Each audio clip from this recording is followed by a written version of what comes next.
Gloire à Dieu. Soyez les bienvenus, mes bien-aimés. Que Dieu nous bénisse ensemble dans cette matinée.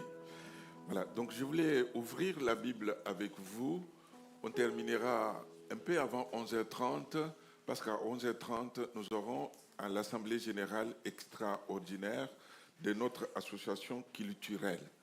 Voilà, donc je vous invite à ouvrir vos Bibles avec moi. Nous allons lire un texte ensemble. C'est dans l'épître de Paul aux Philippiens. Philippiens chapitre 3. Philippiens chapitre 3. Je voulais vraiment dire merci aux musiciens, dire merci à l'équipe de louanges d'avoir amené vraiment ce moment et nous avoir conduits dans la présence de notre Dieu. Que Dieu les bénisse, que Dieu leur fasse beaucoup de bien et que Dieu nous fasse aussi du bien ensemble. Donc Philippiens 3, versets 12 jusqu'à 14. Donc on va lire 3 versets qui vont faire partie de notre méditation ce matin. Philippiens chapitre 3 au verset 12. Le texte nous dit, c'est l'apôtre Paul qui nous dit, ce n'est pas que j'aie déjà remporté le prix ou que j'aie déjà atteint la perfection, mais je cours pour tâcher de le saisir, puisque moi aussi, j'ai été saisi par Jésus-Christ. Et le verset 13 nous dit, frère, je ne pense pas l'avoir saisi, mais j'ai fait une chose, oubliant ce qui est en arrière et me portant vers ce qui est en avant.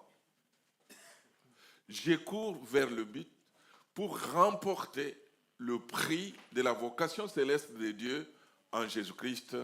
Amen. Seigneur, nous te bénissons pour ta parole parce qu'elle est la vérité, elle est bonne, elle est efficace, elle est la nourriture pour notre âme. Nous te bénissons ce matin, mon Dieu, parce que tu vas nous parler, tu vas nous enseigner, tu vas nous édifier, Seigneur. Je te demande vraiment de prendre toute la liberté de parler à ton peuple. Seigneur, tu veux nous amener plus loin dans la connaissance de ta personne, dans notre marche avec toi. Alors je te demande pour que le Saint-Esprit soit libre, Seigneur, d'utiliser ma bouche, d'utiliser ma personne. Seigneur, que tout ce qui n'est pas de toi ne sorte pas de moi, Seigneur, mais que tout ce qui est de toi sorte avec liberté, que tout ce qui est de toi trouve des cœurs bien préparés, Seigneur. Je me lève contre toute opposition, toute discussion, Seigneur, tout ce qui viendrait pour voler la parole, pour s'opposer à ta parole, je les mets dehors au nom de Jésus-Christ. Je soumets nos cœurs, nos vies au Saint-Esprit. Merci, Père, de bénir ta parole maintenant au nom puissant de Jésus. Amen. Amen. Voilà. Donc j'ai intitulé ma méditation ce matin, je me suis arrêté bien sûr sur ce verset 13 où l'apôtre Paul dit « Oubliant ce qui est en arrière et me portant vers ce qui est en avant. » Oubliant ce qui est en arrière pour rester dans la course. Je l'ai appelé de cette manière. Oubliant ce qui est en arrière pour rester dans la course. Oubliant ce qui est en arrière pour rester dans la course. Amen. Oublier ce qui est en arrière pour pouvoir bien courir, pour pouvoir bien avancer, pour pouvoir bien progresser. Quand nous lisons la parole de Dieu qui est la Bible, que ce soit le Seigneur Jésus-Christ, même les prophètes de l'Ancien Testament, ou les apôtres qui ont suivi, à l'exemple de l'apôtre Paul, vous verrez que dans la Bible, on utilise souvent les images des choses, on utilise souvent des images ou des objets ou des choses du monde physique qu'on connaît pour nous enseigner des choses spirituelles. Si vous avez déjà lu les épîtres de l'apôtre Paul, vous allez voir qu'il fait pareil comme le Seigneur. L'apôtre Paul utilisait par exemple la vie militaire. Il dit, quand il écrit aux Éphésiens, que prenez toutes les armes de Dieu. Sauf que les armes de Dieu, ce ne sont pas les Kalachnikov, ce ne sont pas les armes physiques, elles sont spirituelles. N'allez pas dire, moi, dans cette église, on nous a dit que nous devons prendre les armes. Non. Nous, on ne combat pas avec les armes charnelles. Les nôtres sont spirituelles. Amen. On ne convertit pas des personnes avec une arme. Si tu ne te convertis pas, on t'achève. Non. Nous, c'est le Saint-Esprit qui convainc le cœur avec la parole de Dieu. Il utilise par exemple l'image de l'architecture. Il dira, vous êtes le temple de Dieu. Donc, il utilise cette image de l'architecture, il utilise l'image de l'agriculture. Il dira, par exemple, ce qu'un homme aura semé, il le moissonnera aussi. Mais il utilise aussi l'exemple de l'athlétisme. Et ici, dans notre texte, dans ces 3 versets, vous avez vu comment l'apôtre Paul dit, il dit, ce n'est pas que j'ai déjà remporté le prix ou que j'ai déjà atteint la perfection, mais je cours. Donc, il utilise l'athlétisme, il court, il utilise la course. Et d'ailleurs, à 2 reprises, dans ces 3 versets, le verbe courir revient. Ici, il dit, je cours au verset 13, au verset 12, et au verset 14, il dit, je cours vers le but pour remporter le prix de la vocation, pour illustrer une vérité chrétienne. Donc, voilà. Donc, l'apôtre Paul, le Seigneur Jésus-Christ, les prophètes utilisaient des images, utilisaient des objets pour nous faire comprendre tout simplement. Parce que quand nous comprenons bien ce qui est physique, ce qui est de ce monde, on se projette, on peut mieux comprendre ce qui est spirituel, ce qui est du ciel, ce qu'on ne connaît pas. Voilà. Donc ce matin, sur ces 3 versets, je voulais voir avec vous 3 choses. La première, voyez-vous, au verset 12 et 13, donc la vie chrétienne est comparée à une course. Ça, c'est mon premier point. Donc la vie chrétienne est une course. Amen. Je ne sais pas quand est-ce que vous l'avez commencé cette course, mais sachez que depuis que vous avez accepté Jésus-Christ comme Seigneur et Sauveur de votre vie, vous avez commencé la course. Amen. Dis à ton voisin, dis-lui, nous sommes dans une course. Dis-lui un peu, nous sommes dans une course. Nous sommes dans une course. Alléluia. Voilà. Donc le premier sous-point, la diapo suivante, le premier sous-point nous dit que la vie chrétienne est une course. La vie chrétienne est une course. Donc cette course n'est pas toujours facile. Cette course a des difficultés, a des obstacles. Le mot, quand l'apôtre Paul dit « je cours », j'ai regardé dans mon dictionnaire, en grec c'est « dioko » qui veut dire « persécuté ». Voyez-vous ce que ça veut dire? Donc nous sommes dans une course, mais nous sommes en même temps persécutés. Donc courir, c'est aussi poursuivre, c'est chercher, c'est rechercher, c'est exercer. Il y a d'autres mots, mais c'est ce mot persécuté qui m'a arrêté en fait. Donc pour dire que la course chrétienne, la course avec Dieu, la course dans notre vie de foi n'est pas toujours tranquille, n'est pas toujours facile. Et d'ailleurs, il y aura des obstacles sur notre chemin. Je me rappelle de quelqu'un qui disait que d'ailleurs, si dans la vie chrétienne, on ne voit pas des obstacles, il faut se poser des questions si on va dans le bon sens. Peut-être qu'on est en train de partir dans le même sens que le diable. Parce que si on part dans le même sens que le diable, il va nous laisser tranquilles. Mais quand on va dans son sens contraire, il y aura de l'opposition. Donc il y aura de la persécution, il y aura des contrariétés. Si tu cherches une vie chrétienne tranquille, calme, où rien ne t'arrive, où tu es paisible, ça n'arrivera pas. Ça n'arrive pas, mes amis. Donc, voyez-vous, la vie chrétienne, c'est une course. L'apôtre Paul dit « je cours ». Et quand on regarde dans ses écrits, quand il écrit aux anciens d'Éphèse, il dit « mais je ne fais pas pour moi-même aucun cas de ma vie, comme si elle m'était précieuse, pourvu que j'accomplisse ma course avec joie. » Et quand il écrit aux Romains, il dit « ainsi donc, cela ne dépend ni de celui qui veut, ni de celui qui court, mais de Dieu qui fait miséricorde, ni de celui qui court. » Donc il parle de la course. Quand il écrit à Timothée, 2 Timothée 4, 7, vous connaissez ce texte où il dit « j'ai combattu le bon combat, j'ai achevé la course. » Amen. Donc, comme la vie chrétienne est une course, on l'a commencé pour certains il y a 50 ans, pour d'autres il y a 1 an, pour d'autres il y a quelques mois, mais le plus important, c'est d'aller jusqu'au bout. Jusqu'au bout, mes amis. Je vous disais qu'il y aura des crocs en jambes. Il y en a un qui voudrait nous décourager. Il y en a un qui voudrait même qu'on s'arrête. Qu'on dise, mais ça ne m'apporte plus rien. Je ne sens pas, c'est pas ma... Non, ce n'est pas réservé à quelques élites. Tu es dans les courses, mon frère. Tu es dans la course, ma soeur. Je t'encourage. Et nous voulons nous encourager de la part de Dieu. Quel que soit l'obstacle, quelle que soit l'embûche, comme le deuxième point va nous le montrer, il faut persévérer. Il faut continuer. Amen. L'apôtre disait, j'ai pris un texte pour illustrer cela. C'est dans 1 Corinthiens 9, verset 26.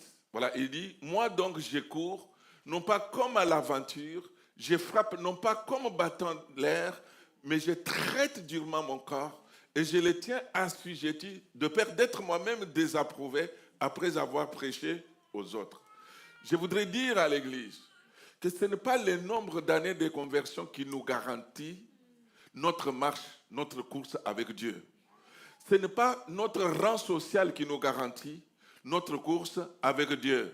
Ce n'est pas parce que je suis pasteur que cela me garantit ma course avec Dieu. Amen. Quel que soit le service, quel que soit le rang, quelle que soit notre famille, quel que soit ce que nous avons déjà vécu avec Dieu, il n'y a aucune garantie, il n'y a aucun vaccin qui dit que parce que tu as déjà fait de telles choses, ben toi tu vas bien courir. C'est chaque jour qu'il faut continuer la course. Mais chaque jour, mes frères et sœurs, chaque jour. Cette course, nous, on court aujourd'hui, mais ça n'a pas commencé avec nous. Il y a d'autres qui ont couru avant nous. Vous êtes d'accord avec moi? Il y a des frères, il y a des sœurs qui ont couru avant nous. Quand vous lisez l'épître aux Hébreux, au chapitre 11, vous allez voir qu'il y en a beaucoup qui ont couru avant nous. On parle d'Abraham qui a couru avant nous. On parle de son fils Isaac qui a couru avant nous. On parle de son petit-fils Jacob qui a couru avant nous. Quand vous lisez le livre d'Exode, on parle de Moïse qui a couru avant nous. Amen. Est-ce que vous savez qu'au ciel, nous allons voir toutes ces personnes? Vous avez déjà réalisé ou pas? Je leur dis, allez, Moïse, comment ça va? Comment tu faisais pour parler avec Dieu face à face? Quel était ton secret? Mais nous verrons Moïse. Nous verrons Abraham. On ne s'imagine pas. Mais le ciel sera autre chose. Hein? Et on verra Jésus face à face. Voir mon sauveur face à face. Voir Jésus dans sa beauté. Ah, je ne me rappelle pas de la suite. Mais ce que je sais, c'est que nous verrons Jésus face à face. Amen. Et nous serons éternellement dans sa présence. Il n'y aura plus de larmes. Il n'y aura plus d'impôts. Il n'y aura plus de jardin à tondre. Il n'y aura plus d'électricité. Parce que Jésus lui-même sera notre lumière. Amen. Donc, la vie chrétienne, mes amis, c'est une course. Il y en a qui nous ont précédés. On veut bénir Dieu. Mais il y en a, nous, qui marchons aujourd'hui. Mais il y en a aussi des plus jeunes que Dieu a mis à nos soins. Nous voulons les entretenir, nous voulons les bénir, nous voulons les protéger pour que leur marche aussi se passe bien. Amen. En tant que papa, je prie pour mes enfants, je prie pour mes petits-enfants, je prie pour mon église en tant que pasteur, je prie pour mes voisins. Je dis, mais Seigneur, amène-les dans la course. Je ne voudrais pas qu'ils restent. C'est notre responsabilité. C'est notre responsabilité. Alors nous devons veiller, réaliser que nous sommes dans une course. Je ne vais pas m'arrêter. Parce que vous savez, quand c'est l'auteur de l'épître aux Hébreux, chapitre 12, verset 1, qui dit « Ayons les regards fixés sur Jésus ». Donc, pour notre course, pour bien courir, nous avons besoin d'avoir le regard fixé sur Jésus. Si vous fixez le regard sur les hommes, si vous enlevez le regard de là, vous le regardez ici, vous allez vous arrêter. Parce qu'il y en a toujours un qui va te dire une parole. Il y en a toujours un qui va te regarder de la mauvaise manière, qui va poser un acte, qui va te faire du mal, qui va te décourager, qui va essayer de t'arrêter. Mais dis-toi, même si tu étais découragé ce matin, que mon regard, je ne vais pas le fixer là, à l'horizontale. Je vais lever mon regard. Je vais le fixer sur le rémunérateur. Je vais le fixer sur le Seigneur. Amen. Et quand on fixe nos regards sur Jésus, quel que soit ce que les hommes peuvent me faire, je ne m'arrête pas. Parce que je connais le but. Je connais l'objectif. Je sais que l'homme peut me décourager. L'homme peut essayer de m'arrêter. Mais moi, je vais continuer. Je vais continuer ma course. Amen. Donc, il y a nous qui courons aujourd'hui, mais il y a ceux qui viendront courir après nous. À Marom, ce n'est pas nous qui avons commencé l'église. Nous avons, si je peux dire, la chance cette année de fêter au mois de juin les 90 ans de l'église de Marom. 90 ans. Mais vous imaginez, ça n'a pas commencé avec nous. Et je bénis Dieu. Si Jésus ne revient pas bientôt, il y aura d'autres qui viendront après nous. Mais gloire à Dieu. Quand je lisais dans un document que j'ai à la maison, je vois l'histoire de l'église de Marom avec Achille Leclerc, Monsieur Louveau et d'autres qui sont passés. Je dis, mais Dieu donné, tu vas passer. Et il y a d'autres qui vont s'élever. Et l'œuvre de Dieu va continuer. C'est l'œuvre de Dieu. Alors continuons la course. Dis-lui, continuons la course. Ne t'arrête pas. Ne te décourage pas. Amen. Vous savez pourquoi je vous dis ça? Vous savez pourquoi je vous dis de le dire? On va regarder la diapo suivante. L'apôtre Paul disait à une église, la diapo suivante, voilà, c'était à l'église des Galates, au chapitre 5, verset 7, il leur dit, mais vous couriez bien, mais qui vous a arrêté? Donc, cette église, son bilan passé était largement positif. Il courait bien, mais dans le passé. Ce qui veut dire que dans le temps présent, ils étaient arrêtés. Et c'est des fois la vie de beaucoup d'enfants de Dieu. Quand tu ne t'es pas arrêté, tu dis, mais pasteur, tu sais, dans telle année, j'ai prié fort, pasteur. J'ai lisé ma Bible. Je ne loupais aucune réunion. Donc, on parle tout au passé et le présent. Vous savez, notre passé, je vous l'ai dit, non, je me répète, n'a aucune garantie sur notre présent ni sur notre avenir. Même si tu as été prophète, prophétesse, même si tu voyais le ciel ouvert, tu donnais les paroles aux gens, c'est dans le passé. Ça ne garantit rien pour aujourd'hui et pour l'avenir. Dieu n'a que faire de notre passé. Je vais un peu en développer plus, un peu plus loin. Ce que Dieu veut, c'est ce que nous sommes aujourd'hui. Et c'est ce que nous serons demain. Amen. Ce que nous sommes aujourd'hui est primordial. C'est pour ça que la Bible nous dit, mais il n'y a que celui qui va persévérer jusqu'au bout, qui sera sauvé. Donc on peut avoir marché avec Dieu. Et puis si à un certain moment on s'arrête, et qu'après on part, mais on va perdre tous les bénéfices de toute notre course, mes amis. Donc j'ai besoin de persévérer. J'ai besoin de continuer ma course. J'ai besoin d'avoir mon regard fixé sur Jésus. Lui, le rémunérateur, lui qui m'a appelé de la vaine manière de vivre, celle que j'avais héritée de mes pères. Lui qui m'a délivré des choses, alléluia, et qui m'a rendu libre. Amen. Donc, la vie chrétienne, c'est une course, mes frères et sœurs. Donc je disais qu'après nous, il y aura bien sûr d'autres qui viendront continuer la course. Amen. Et le deuxième point, non seulement la vie chrétienne est une course, mais la vie chrétienne a un prix au bout. Donc, l'apôtre Paul dit, non pas que j'ai déjà remporté le prix. Donc, il y a un prix. Au verset 12, ce n'est pas que j'ai déjà remporté le prix ou que j'ai déjà atteint la perfection. Au verset 14, je cours vers le but pour remporter le prix de la vocation de Dieu en Jésus-Christ. Donc, la vie chrétienne a un prix au bout. Et remporter le prix, c'est lambano en grec, qui veut dire prendre, qui veut dire recevoir, qui veut dire prendre avec la main. Qu'est-ce que cela veut dire? C'est que le prix, quand je vais courir jusqu'au bout, c'est que je prendrai Jésus-Christ par la main, je le toucherai parce que je le verrai. C'est ce que ça veut dire. Donc ça veut dire, mes amis, que nous ne courons pas en vain. Nous ne venons pas à la foi tout simplement pour avoir des amis, des copains. Oui, ils vont nous faire du bien, c'est vrai. J'ai déjà entendu beaucoup de personnes dire, qu'est-ce que vous êtes sympa ici. je vais revenir, comme ça je vais me faire des amis. Non, mais ça ne s'arrête pas ici. D'ailleurs, vous avez vu que nous, on peut être amis, on peut te faire du bien, mais des fois, on peut te faire du mal aussi. Parce que nous sommes des êtres humains. Nous avons nos limites. Des fois, même sans être conscient, on peut faire du mal à quelqu'un.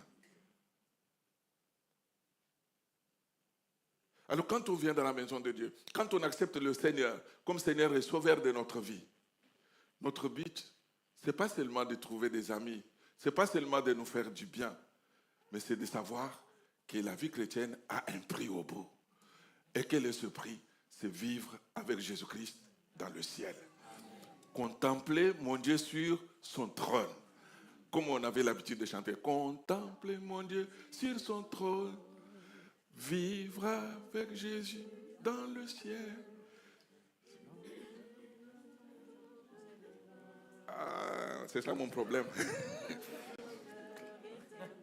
Dans le ciel, dans le ciel, vivre avec Jésus dans le ciel, dans le ciel, dans le ciel, dans le ciel, vivre.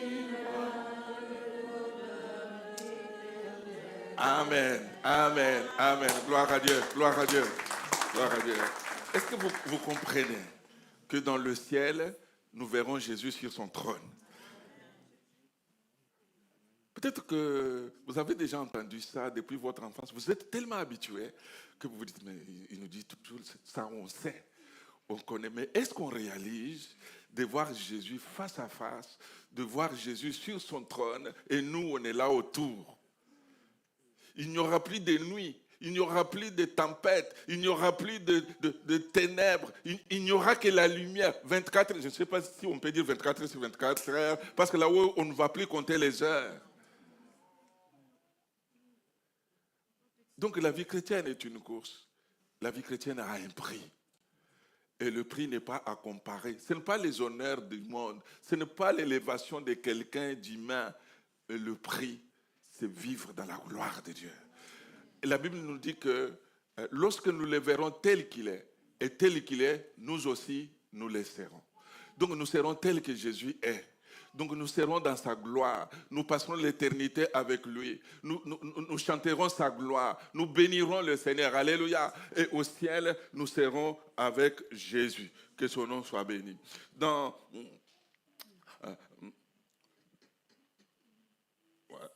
Il y a un verset c'est dans 2 Thessaloniciens, chapitre 2, verset 13. L'apôtre Paul dit ceci: pour nous, frères bien-aimés du Seigneur, nous devons à votre sujet rendre continuellement grâce à Dieu.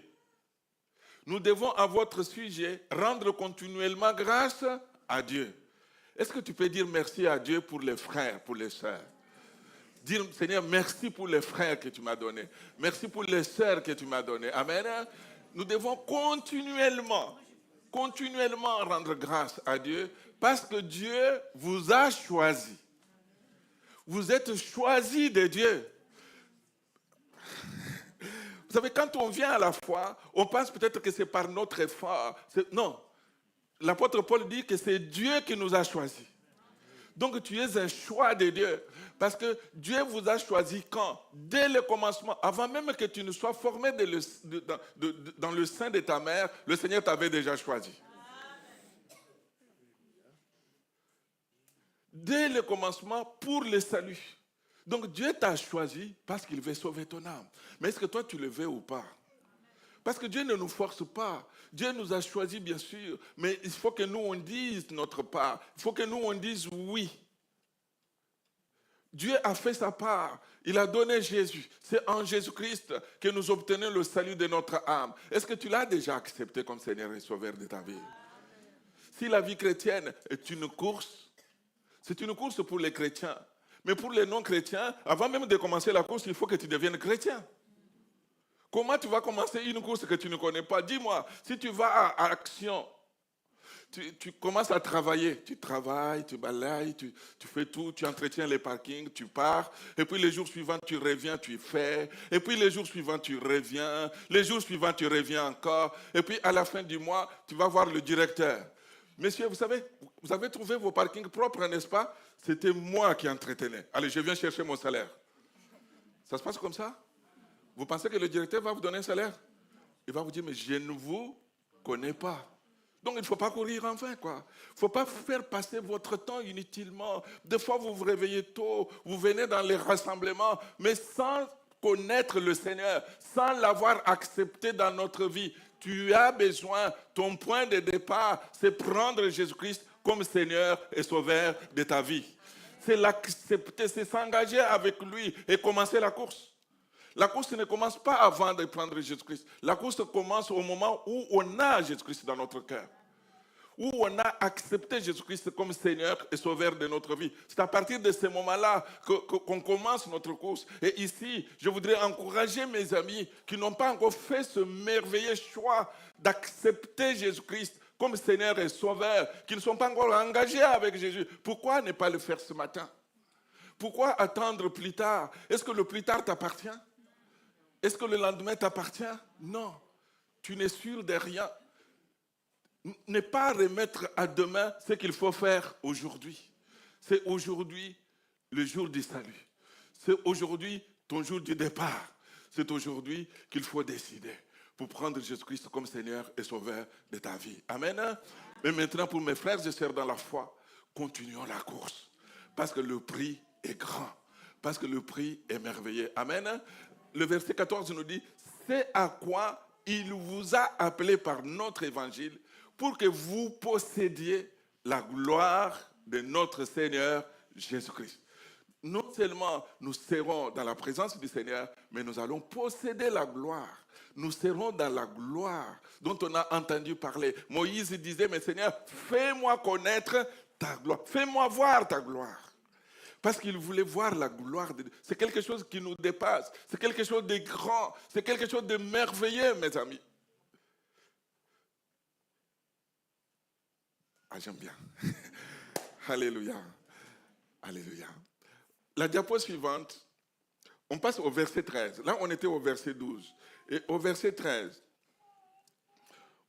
l'apôtre Paul dit, frère, je ne pense pas l'avoir saisi. Donc, il est humble, il est simple. Il dit, je cours pour remporter le prix, mais il ne l'a pas encore saisi. Ici, je voudrais dire, mes frères et sœurs, en tant qu'enfants de Dieu, nous nous réjouissons pour le salut. Nous nous réjouissons pour le pardon de nos péchés.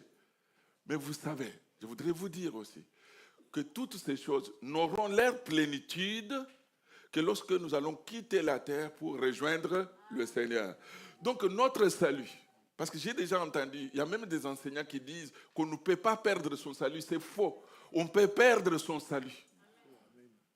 Vous êtes avec moi, l'église?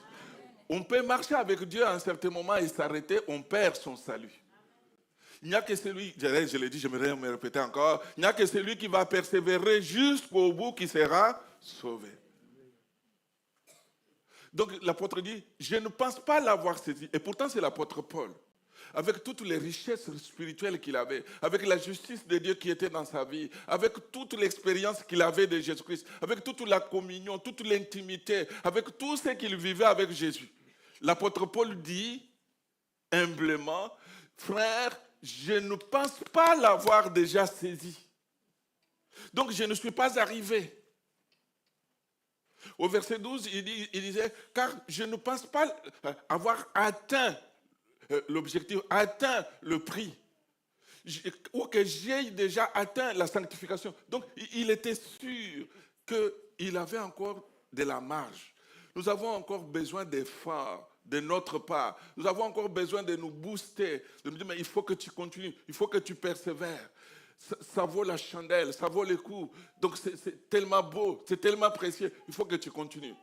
Alors, il dit, frère, la diapo suivante, je ne pense pas l'avoir saisi, mais j'ai fait une chose. J'ai fait une chose. Quand je lisais ça, ça m'a beaucoup interpellé.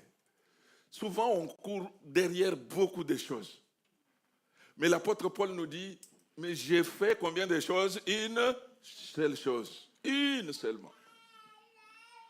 Il ne voulait pas courir derrière plusieurs lièvres. Dites-moi, si vous courez derrière plusieurs lièvres, vous allez en attraper combien? Zéro. Zéro. Alors il dit, j'ai fait une chose. J'ai fait une chose. En lisant la Bible, Jésus disait à l'homme riche dans Marc 10, verset 21, il te manque combien de choses? Une chose. Il dit à Marthe qui vient lui dire, mais Seigneur, tu ne dis pas à ma sœur de venir m'aider. Jésus va lui dire, une seule chose est nécessaire. L'homme qui a recouvré la vue, qui est allé se laver avec le nez de naissance, avec le de naissance, qui est allé se laver à la piscine de Siloé.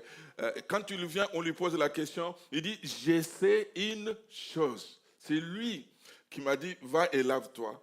Je suis allé, je me suis lavé, et maintenant j'ai recouvert la vue. Donc je sais une chose. Le dimanche dernier, dans le psaume 27, verset 4, c'était mon verset. Je demande à l'Éternel une chose que je cherche ardemment. Une seule chose. Beaucoup de chrétiens, on court à gauche, à droite, on entend des choses par là, on court là-bas. Des fois, on ne sait même plus où est-ce qu'on habite. Où est-ce qu'on est? On est partout sauf là où on devait être. Une seule chose est importante. Et quelle était cette chose? Le texte, le verset nous dit, il dit, j'ai fait une seule chose, la diapo suivante. L'apôtre Paul dit, oubliant ce qui est en arrière et me portant vers ce qui est en avant.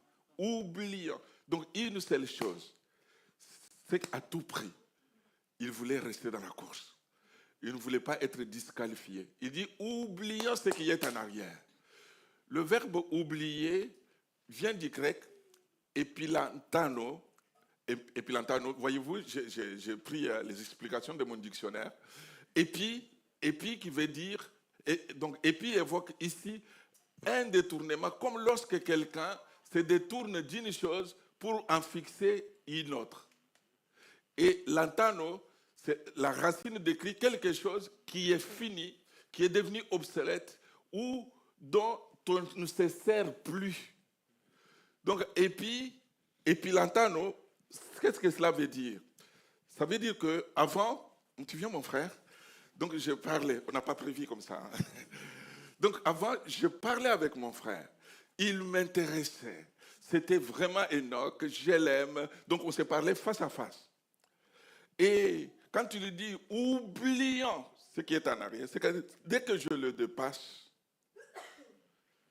je ne dis pas qu'il ne m'intéresse plus. Donc, considérez que c'est ça mon passé. Donc, je ne me retourne plus pour le regarder. Vous êtes avec moi? Ça fait partie de mon passé. C'est fini. Pour toi, ce n'est pas fini. C'est toi. Donc, voyez-vous, c'est ce que ça veut dire. C'est-à-dire que l'apôtre veut dire, oubliant tout ce qui est derrière moi, tout ce que j'ai vécu jusqu'hier, jusque ce matin, l'apôtre me demande de l'oublier. Amen. Oublier ce qui est en arrière. Et le mot en arrière, opiso, vous le voyez, opiso, décrit catégoriquement une chose tellement obsolète qu'elle devrait être indéfiniment reléguée au dernier rang ou au passé, voire abandonnée ou délaissée. Donc ici, l'apôtre nous demande d'oublier tout ce qui est en arrière, tout ce qu'on a vécu. Que ce soit des bonnes choses ou des mauvaises, nous devons les oublier. Dites-moi, est-ce que c'est facile d'oublier? Non. D'ailleurs, dans la pensée biblique, suivez-moi, je vais aller vite. Dans la pensée biblique, quand la Bible nous dit d'oublier, à moins qu'on soit malade pour oublier, à moins qu'on soit amnésique, ce n'est pas possible. Mais dans la pensée biblique, quand la Bible nous dit oubliant ce qui est en arrière, la Bible ne nous demande pas d'aller nous faire injecter un produit, comme ça on a une mémoire qui oublie. Non, ce n'est pas ça du tout. C'est-à-dire qu'on prend le pouvoir sur le passé, sur les choses qui nous tiraient vers le bas, pour que ces choses n'aient plus aucune influence dans notre vie présente. Vous me suivez? Donc on n'oublie pas, on ne peut pas oublier. À moins quand on était bébé, on pouvait oublier, mais on est adulte. Quand quelqu'un t'a fait mal, il t'a fait mal, tu t'en rappelleras toute ta vie. Mais néanmoins, on prend l'autorité. C'est ça, oubliez. On prend l'autorité sur ce passé pour que le passé n'impacte plus, pour que le passé n'influence plus ce que nous sommes aujourd'hui. Que nos choix d'aujourd'hui ne soient plus influencés par le passé. Amen. L'apôtre Paul lui-même, c'est ça sa pensée en fait quand il lui dit ça. Il ne dit pas qu'il faut oublier, non. On ne peut pas oublier. Regardez, si vous regardez dans ce même chapitre 3, si vous regardez le Philippiens 3, à partir du verset 5, il parle de son passé en fait, au verset 5. Il dit, moi, circoncis le 8e jour, de la race d'Israël, de la tribu de Benjamin, hébreu né d'hébreu, par rapport à la loi pharisien, par rapport aux zèles. Donc il parle de son passé. Il parle, donc c'est pour montrer que quand il dit oubliant ce qui est en arrière, donc il voulait tout simplement qu'on oublie des choses qui nous tirent vers le bas, que ces choses n'aient plus d'impact, n'aient plus d'influence. Si vous lisez dans 1 Timothée, allez, j'ai pris ce verset.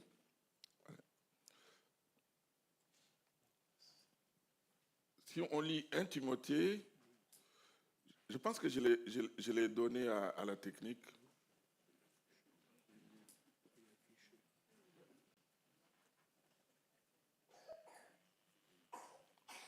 Voilà, c'est 1 Timothée chapitre 1, verset 12. Voyez-vous, il dit, je rends grâce à celui qui m'a fortifié, Jésus-Christ, notre Seigneur, de ce qu'il m'a jugé fidèle à mon établissement dans le ministère.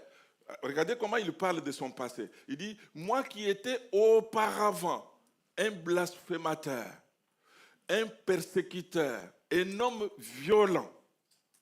Vous voyez son passé? Mais j'ai obtenu miséricorde parce que j'agissais par ignorance dans l'incrédulité. Et la grâce de notre Seigneur Jésus-Christ a surabondé. Alléluia. Avec la foi et l'amour qui est en Jésus-Christ. Amen. C'est pour ça que l'apôtre Paul dit dans 1 Corinthiens 10, je crois que c'est au verset 15, où il dit, mais par la grâce de Dieu, je suis ce que je suis. Mais pourquoi il dit ça? Parce que le passé était là. Il n'a pas oublié. Mais il ne veut pas que le passé puisse encore impacter sa vie présente. Il y a des enfants de Dieu qui ne vivent que dans les souvenirs, qui ne parlent que du passé. Le passé, c'était toujours meilleur. Mais qu'est-ce que ça change aujourd'hui, le passé? Rien du tout. Au lieu d'avoir... Je vous ai déjà donné cette image, mais je voudrais me répéter ce matin. Imaginez-vous si vous êtes dans la voiture, mais au lieu de regarder devant, vous regardez dans le rétroviseur pour voir ce qui se passe derrière. Dites-moi, qu'est-ce qui va se passer? Vous ne ferez pas 50 mètres. Hein? N'allez pas vous exercer à ça tout à l'heure. Hein? Moi, je n'ai pas besoin de faire d'animation. Hein? Donc, on a besoin de regarder devant. On a besoin de regarder devant. Alléluia. Donc, il dit, oubliant ce qui est en arrière. Oubliant ce qui est en arrière, mes amis. Donc, mais portant vers ce qui est en avant. Nous avons besoin de regarder devant. Nous avons besoin d'oublier. Vous savez, Joseph dans la Bible, quand vous lisez dans Genèse au chapitre 45, à partir du verset 5, je crois que j'ai donné aussi ce texte, mais je vais résumer pour aller vite, comme ça je vais conclure. Joseph dans la Bible, vous savez qu'il a été vendu par ses frères. Et maintenant, ses frères viennent, c'est la deuxième fois en Égypte où il est déjà premier ministre, et Joseph va se faire connaître à ses frères. Il pleure déjà lui-même. Et il nous est dit à partir du verset 5, maintenant, ne vous affligez pas et ne soyez pas fâchés de m'avoir vendu pour être conduit ici. Car c'est pour vous sauver la vie que Dieu m'a envoyé devant vous. Vous ne pensez pas que Joseph était capable de se venger contre ses frères? Vous ne pensez pas qu'il était en droit de se venger contre ses frères? Vous ne pensez pas?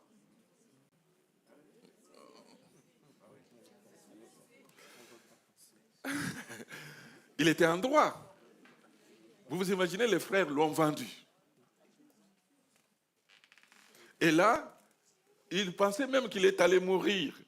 Ils ne savaient pas ce qu'il est devenu. Ils se retrouvent devant leurs propres frères. Il leur dit, je suis votre frère Joseph que vous avez vendu. Et eux, ils commencent à pleurer. Est-ce qu'il va nous vendre, il va nous tuer? Qu'est-ce qu'il va faire? Mais Joseph, oubliant ce qui était en arrière, vous êtes avec moi là? Oubliant ce qui s'était passé quelques années auparavant, il leur dit, mais maintenant ne vous affligez pas, ne soyez pas fâchés de m'avoir vendu pour être conduit ici, car c'est pour vous sauver la vie que Dieu m'a envoyé ici. Dieu m'a envoyé. Donc, dites-moi, depuis quand Dieu l'avait envoyé? C'était ses frères qui l'avaient vendu, n'est-ce pas? Des fois, derrière des souffrances, derrière des épreuves, derrière ce qui nous arrive, des fois, il y a la main de Dieu. Mais nous, on ne le réalise pas toujours sur les champs. Ceux qui sont la grande majorité pour venir à la foi ici à l'église, c'est parce que dans la famille, il y avait une maladie, parce que dans le couple, il y avait quelque chose qui s'est passé mal, parce qu'il y avait... Ça fait presque 30 ans que je suis pasteur, je n'ai rarement vu quelqu'un me dire, pasteur, ça s'est passé tellement bien chez moi, je me suis dit, ben, je vais chercher une église. C'est toujours parce que ça n'allait pas, parce que mon enfant allait mourir, parce que mon couple n'allait pas bien, parce que ma santé n'était pas bien, parce que. Et je me suis mis à chercher, et c'est comme ça que je suis venu à la foi. Amen. Hein? Joseph dit, ce n'est pas, au verset 8, ce n'est donc pas vous qui m'avez envoyé ici, mais c'est Dieu. Donc ils sont déculpabilisés, ils n'ont plus à dire, waouh, donc c'était Dieu qui agissait en fait. Nous, on vendait notre frère, mais c'était Dieu. Il m'a établi père des pharaons. Joseph est devenu père, donc au-dessus même des pharaons sur le plan spirituel. Parce que quand Pharaon a les songes, il ne sait pas comment l'expliquer, c'est Joseph qui l'explique. Maître de toute sa maison et gouverneur de tous les pays. Merci Seigneur. Mais il n'y a pas eu que Joseph qui a oublié ce qui était en arrière. Pour lui, c'était négatif. Mais vous vous rappelez de David. David a oublié aussi tout ce qui était en arrière. David, il est petit, il est jeune, il arrive sur le champ de bataille, il entend et il voit Goliath, tout son peuple a peur. David il demande, mais qu'est-ce qu'on va faire de celui qui va battre cet homme? Il dit, mais toi tu es jeune, tu ne peux pas le faire. David va aller, je résume, il va aller, il va couper la tête de Goliath. Vous connaissez l'histoire. C'était une grande victoire, n'est-ce pas? Mais si David avait dit, ben, wow, moi, j'ai coupé la tête de Goliath, ça y est, c'est fini, maintenant, allez, j'attends mon salaire. Ça n'allait pas se passer comme ça. D'ailleurs, vous avez vu que tout de suite après, le roi Saül voulait même l'éliminer. Et pourtant, c'était une victoire en son honneur. C'était quand même pour lui qu'il est allé se battre. C'était aussi pour son peuple. Mais c'était surtout pour le Seigneur. Amen. Alors David, oubliant toute cette victoire, et d'autres encore qui ont suivi, parce qu'il est allé à plusieurs campagnes, il est revenu en remportant des victoires, et les femmes chantaient, Saül a tué ses 1000, et David a tué ses dizaines de mille, et c'est là que Saül prend conscience et dit, ah non, il ne reste plus qu'à prendre mon trône, il faut l'éliminer. Mais malgré les luttes, malgré les combats, David a laissé en arrière toutes ces belles victoires et se portant vers en avant. Amen. Je voudrais dire à quelqu'un ce matin, quel que soit ce que tu as vécu, quel que soit ce que tu as fait, quel que soit ce que tu as subi de négatif dans la vie, peut-être que c'est le mari qui t'a maltraité, qui t'a frappé, qui t'a battu, qui t'a fait beaucoup de mal. Peut-être que c'est ton père, peut-être que c'est ta mère, peut-être que c'est ton frère, peut-être que c'est ta soeur qui t'a malmené, qui t'a fait du mal. Je voudrais te supplier ce matin, que ce soit un matin où tu dis, je vais tout oublier ce matin. Je vais tout déposer aux pieds du Seigneur. Amen. Oubliant ce qui est en arrière, mais portant vers ce qui est devant, ce qui est en avant. Parce que si tu ne laisses pas ce qui est en arrière, si tu n'oublies pas les trahisons, oui, peut-être ton mari t'a trahi. Oui, tu sais, il t'a trahi. Mais pourquoi tu ne veux pas profiter maintenant pour vivre heureux? Amen. Pourquoi tu veux revenir à ce qui est en arrière? Vous savez, quand on a vomi des choses, est-ce qu'elles sont bonnes? Non, allez. Les vomis ne sont pas bonnes. Pourquoi tu veux y retourner? Pourquoi tu veux regarder? Pourquoi tu veux revenir à des choses qui te font du mal et qui font du mal à tout le monde? Mais sors de là. L'apôtre dit, oubliant ce qui est en arrière et me portant vers ce qui est en avant. Nous voulons ensemble oublier, mes frères et sœurs. Moïse ne pouvait pas continuer s'il n'avait pas réalisé, s'il n'avait pas oublié ce qui était en arrière. Parce que Moïse, avant même de commencer son ministère, il a commencé par tuer quelqu'un. Donc il avait le sang sur les mains. Il a tué un Égyptien, vous vous rappelez, n'est-ce pas? Voilà. Mais pour qu'il avance, pour qu'il progresse, il a fallu que Moïse oublie ce qui est en arrière. S'il vous plaît, oublie. Je vous ai dit que oublier ne veut pas dire devenir malade, amnésique, on ne se rappelle pas. Non. Même Dieu lui-même, quand tu lui dis « je ne me souviendrai plus de vos péchés », est-ce que Dieu a une mémoire qui oublie pour ne pas se souvenir de nos péchés? Non. Ce qu'il veut tout simplement dire, c'est que nos péchés passés n'ont plus d'implication dans notre vie spirituelle, dans notre vie chrétienne aujourd'hui. Amen. Dieu n'oublie pas. Vous n'allez pas oublier, mais il ne faut pas que ce passé ait encore un impact, ait encore une influence. Il ne faut pas que ce passé puisse encore te paralyser. Alléluia. Il faut que ce matin, en 2026, tu sois une nouvelle créature. Tu t'élèves, que le Seigneur te renouvelle dans la mémoire, que le Seigneur te renouvelle dans le cœur, que le Seigneur te renouvelle à tous égards. Amen. Donc la vie chrétienne, premièrement, est une course, mes frères et sœurs. La vie chrétienne a un prix au bout. Vous avez vu le prix, c'est vivre avec Jésus-Christ dans le ciel. Et pour que nous puissions continuer cette course de la vie chrétienne, nous avons besoin d'oublier ce qui est en arrière, pour nous porter vers ce qui est en avant. Peut-être quelqu'un me dira, mais c'est pasteur, c'est tellement facile de le dire et compliqué de le faire. Mais je crois qu'avec la grâce de Dieu, nous pouvons y arriver. Amen. Parce que quel que soit ce que vous avez subi, sans négliger, sans alléger ce que vous avez connu, mais il n'y a personne qui a suivi la même chose que le Seigneur Jésus-Christ. Et pourtant, le Seigneur, pendant qu'il est sur la croix, vous vous rappelez ces dernières paroles? Il dit, Père, pardonne-leur, car ils ne savent pas ce qu'ils font. Donc, il a pardonné. Nous aussi, nous devons pardonner, quel que soit ce que nous avons subi. Parce que pour avancer, il faut oublier ce qui est en arrière. Si on n'oublie pas, si on ne nous laisse pas, on va tourner en rond. Parce que ça sera tellement lourd. Au moment où on veut avancer, on tourne comme ça. J'ai une étude, on la verra prochainement. Qu'est-ce que tu portes dans tes bagages? Qu'est-ce qu'il y a dans tes bagages? Vous savez, la vie chrétienne est une course, comme nous avons vu, mais c'est aussi une marche. C'est un voyage. Alors, dans le voyage, on a des bagages. Des fois, on a des choses lourdes qui font qu'on ne peut pas courir, on ne peut pas bien marcher. On a besoin d'enlever les bagages, les déposer. Alors, ce matin, on va se lever ensemble, on va terminer ce moment. On va se lever. J'invite les musiciens à revenir. J'ai débordé un peu. On allait commencer l'Assemblée générale à 11h30, mais on va commencer dans 5 minutes. Je voudrais qu'on prie ensemble notre Dieu et notre Père. Alléluia. Alléluia. Sois loué, béni, mon Dieu. Sois glorifié, Père. Sois béni, Père. Parce que la vie chrétienne est une course, mes frères et sœurs. Donc c'est une course de marathon. Aujourd'hui, toi et moi, nous avons les témoins à Marom. Ce témoin nous a été passé aussi par ceux qui étaient là avant nous. Et nous, demain, nous passerons ce témoin à d'autres. Alors, est-ce que nous allons laisser tomber les témoins ou nous voulons le passer, mais de la bonne manière? Aujourd'hui, je bénis Dieu pour le premier chant qu'on a chanté ce matin. Dit, nous sommes une génération bénie. Donc, nous sommes cette génération dans l'église de la Vallée du Caillou aujourd'hui. Alors, est-ce qu'on va laisser tomber les témoins ou on garde bien pour pouvoir bien le passer? Dans le livre des Juges, il est dit qu'il s'est élevé en Israël une génération qui ne connaissait pas Dieu. Mais pourquoi? Parce que la génération avant elle n'avait pas communiqué, n'avait pas donné, n'avait pas dit tout ce que Dieu avait fait pour leur peuple.